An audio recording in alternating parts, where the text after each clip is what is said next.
genes of victory. Now you get to choose which genes come alive.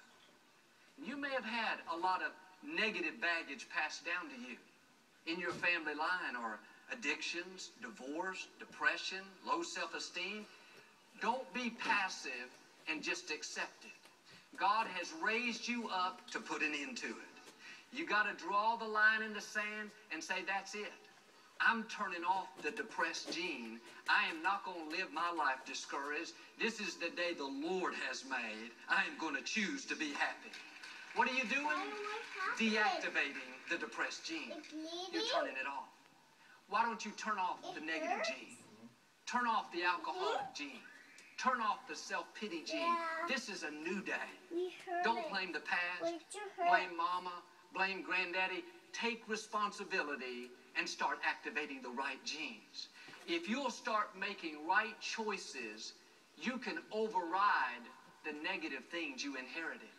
You can break a generational curse.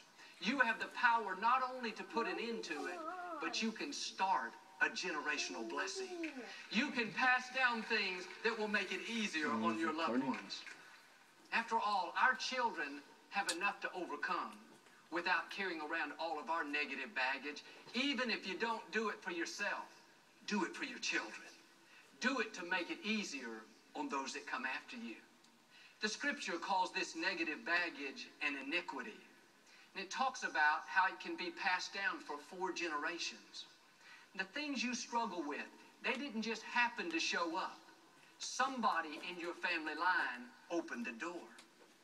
I talked to a young lady that deals with anorexia. She's skin and bones.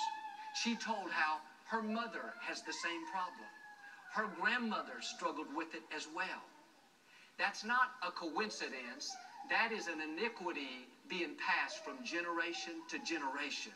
It will continue until somebody rises up and puts a stop to it. Somebody has to deactivate that gene. And God said in Deuteronomy chapter 30, I set before you life and death, blessing and curses.